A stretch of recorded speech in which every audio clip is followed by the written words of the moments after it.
Hello, everybody. Welcome into this Monday edition of the Pack-A-Day podcast here on YouTube. Unfortunately, it is not a Victory Monday edition of the podcast, but thank you so much for joining me anyway. We really saw this game get out of hand very, very quickly from a 10-0 Packers lead with about 12 minutes left in the second quarter to 28-10 by the end of half. By the time Aaron Rodgers touched the ball again, I believe it was 31-10, 3-touchdown deficit. It was throw, and this offense throughout the day was very disjointed. Let me start by giving a ton of credit to the Tampa Bay Buccaneers. I thought they played a very strong game. They took away the run game early. Aaron Jones was not able to get anything going. It forced the Packers to be a little bit more one-dimensional. Even in their two touchdown drives, or the touchdown and the field goal drive early in the game, it was a lot of second read type of stuff, which Aaron Rodgers mentioned in his post-game press conference as well. Never really felt like they were in a rhythm. And it's disappointing because there's really no excuse here. Yes, it's on the road, but there's not a lot of fans there. Matt LaFleur mentioned after the game that the fans in the stands made no difference whatsoever. No real injuries, especially on offense. Yes, Tyler Ervin was out. Kevin King was out on defense. I don't think either of those injuries really made the difference in this game. They're coming off of a bye. They're healthy, and they came out flat. I mean, this was a flat performance from beginning to end. Tampa Bay really kicked him in the mouth, and Green Bay had no response. And that's a little bit concerning, of course. And it's concerning because now in 5 losses with Matt LaFleur, yes, it's great that there's only 5, but 4 of those were punch you in the mouth, double-digit 15-point plus losses. And you have to figure out a way, if you're Matt LaFleur, to say, hey, when we get kicked in the mouth like that, we're going to respond and we're not going to have these huge, 30-point losses in games. So that's something that Green Bay is going to have to work on. The good news is Matt LaFleur's never lost back-to-back games, so hopefully that can be a promising sign for this next week against the Texans. But I think it was disjointed for this Packers offense. Whether it was Tyler Ervin being out, they used a lot less motion. This Packers offensive line, which is number 1 in win rate for pass blocking throughout the NFL through the first 5 weeks of the season, went up against the Tampa Bay's pass rush group, which is number 1 on the defensive side. And Tampa Bay just completely took it to them. This offensive line never got in a rhythm. Tampa Bay, again, was dictating the pace. They were dictating the energy, and it was a major problem all day. Rodgers had people in his face. Green Bay couldn't run the ball, and it was just a recipe for disaster for this offense. And we really got our first glimpse of what this 2020 offense looks like when they're not within the friendly confines of that Matt LaFleur system. They needed players to go out and make plays. It wasn't going to be in rhythm. It wasn't going to be a bunch of this stuff where it's off play action and it's off of jet motion and jet sweeps and the bunch formations.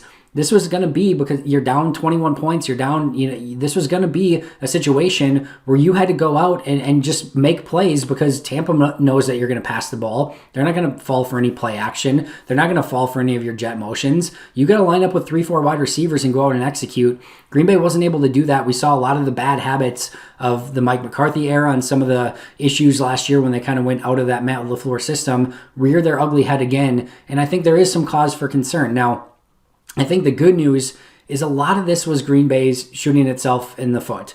And you never want that, but very uncharacteristic plays for a pick six and then another tip ball interception for Aaron Rodgers. No interceptions through the first 4 games of the season. 2 against Tampa Bay. It completely changed the course of this game. I'll get into the defense in just a moment, but I thought this loss was, firmly on the shoulders of the Packers offense. Let me start by saying this. Green Bay's offense scored 10 points, right? They allowed the pick six, and then they allowed the interception down to the 4-yard line. That's at minimum 10 points that they allowed, basically 14 points because they got in on the next play with a 4-yard touchdown run. Green Bay's offense was outscored by Tampa Bay's defense, is what I would consider it. Again, yes, the defense could have held on the one play to hold them to a field goal, but at best, even if they were able to do that, you score 10, you allow 10.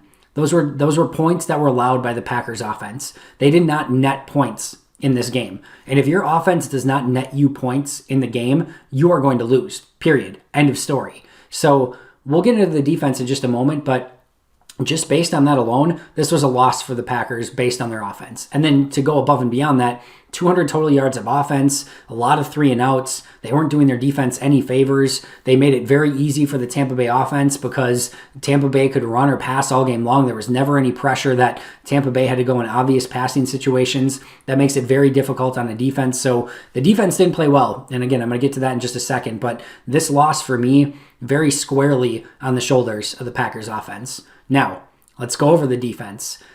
I think Zach Kruse was very appropriate when he tweeted out after the game today. What is it exactly that this Packers defense does well? They're not pressuring the quarterback. They're not getting turnovers. They're allowing points. They're allowing yards. They're not good at tackling. What is it? I think they've done mostly a good job of taking away wide receivers. I think Jair Alexander, and especially when Kevin King has been in there, they've done a good job of taking out opposing wide receivers and making them beat the Packers in other ways. That's not good enough. At some point, you have to get to the quarterback. You have to force the play. You have to force turnovers. You've got to get off the field. And to the Packers defense's credit, in those first few drives, they forced the Bucs to punt on multiple occasions. It's 10-0. Packers, have the ball with the lead. The defense had played good up to that point, and then everything went to hell. And again, that's why I put this more on the Packers offense. But where's the playmaking? The Packers offense needed the Packers defense to pick them up. The Packers offense picked up the Packers defense for 4 straight games. And now this was a game where the Packers defense needed to hold up their end of the bargain. And maybe on some of those plays where Tampa Bay took over in plus territory, or when Green Bay went 3 and out, all right, can you get the ball back? Can you force a turnover? Can you get a pick six? Can you do something that's going to change the momentum and change the flow of this game? And they couldn't. They couldn't do any of it. And no matter if they played soft and they played in coverage, or no matter if they came with blitzes, Tampa had an answer for it. And at some point, it's those one-on-one matchups, and Green Bay did not win those. And I thought the really big key in this game, the biggest glaring issue in this game, was the difference in speed between the two defenses. And I'm not just talking about 4.340 speed. I'm talking about play speed. Tampa Bay's defense dictated the game, aggressive, flow to the football, fast. They were penetrating. They were dominating. Everything they did fast. Green Bay's defense, the exact opposite. It was slow. It was methodical. It was vanilla. They were not dictating the action. Tampa Bay's offense knew what was coming on a lot of those plays. I hated that red zone call where it was 3rd and goal, and basically Mike Pettin tipped his hand, showed 8 in coverage, showed that he was going to bring 3. You can't do that against Tom Brady. 1, you have to make him think a little bit. You can't just tell him, hey, we're going to play 8 in coverage. 2, because 1, he's going to feel very comfortable in the pocket. 2, when he's feeling comfortable and he knows that he has times and he can just take those little steps side by side to buy time in the pocket, he will sit and be comfortable all day. It's exactly what he did. He stepped up in the pocket, found his wide receiver. It was an easy touchdown. What is it? And again, I'm with Zach Kruse on this, that the defense does well. I was really hoping that with a bye week of self-scout, with Kenny Clark coming back, maybe Preston Smith gets a little bit more energy and is, sees that he didn't play great the first 4 weeks. I was hoping that this defense was going to really come out energetic and attacking. It's Brady versus Rodgers, and they really didn't. So again, while I put this loss mostly on the Packers offense, I'm more disappointed in a way in the Packers defense that now through 5 games, I haven't seen a ton to be super excited about. I haven't seen the pressure. I haven't seen the picks. I haven't seen the tackling. I haven't seen the flowing to the football. They've got to figure something out that they want to do well and they want to take away from the opposing team. If you want to play a little bit more passive, okay, but then you better be allowing field goals. And right now, Green Bay's not. If you want to play aggressive, fine. You got to get to the quarterback. You got to figure out something that they can do and they can do well. And if that means changing up the scheme, if that means changing up something, if that means changing up, what they are doing with their formations, with players in specific spots, you can change some things up. But I think there's got to be a change in philosophy. This is not the same Packers group rushing the passer as we saw at the end of last season, where Preston and Za'Darius and Kenny Clark were getting immediate penetration on just about any play. Whether it's who's ever in there right now, that same level of production is not there from a pass rush standpoint. And I think that is something that Mike Pettin has to be cognizant of, and he's going to have to change the way that he's calling games, especially when you're going against somebody the caliber of Tom Brady. All of this being said, we are 5 games in.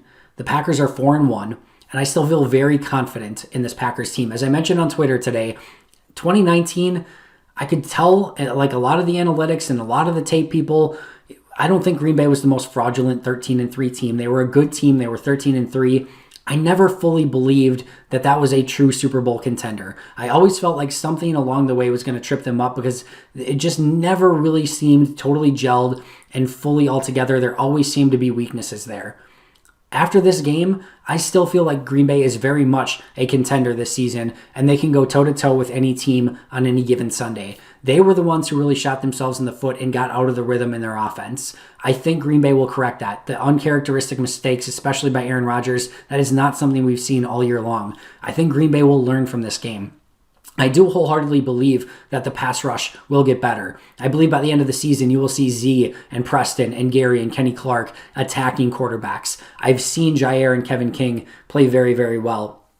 I've seen Darnell Savage play better. I like what I see out of Chris Barnes. We've seen what this offense can do through the first 4 weeks of the season. So I'm very confident overall in this team. I think they had a setback today. We now know they're not going to steamroll through the NFL, but it's one loss against a very good football team on the road, coming off a bye, a little bit disjointed. I'm still very confident in the overall performance of this Packers team at 4-1 through the first 5 games of the season. Again, good news. Matt LaFleur's never lost 2 games in a row. Hopefully he can keep that intact as Green Bay goes to Houston next week. We'll be breaking it all down for you on the Pack-A-Day podcast. Make sure to listen to Ben Fennell and I, today on the long-form version of the Pack-A-Day podcast, wherever you get your favorite podcast. But that does it for me. Make sure to check in tomorrow. I'll be right back here on YouTube. But until next time, and as always, and especially after a loss, go Pack Go.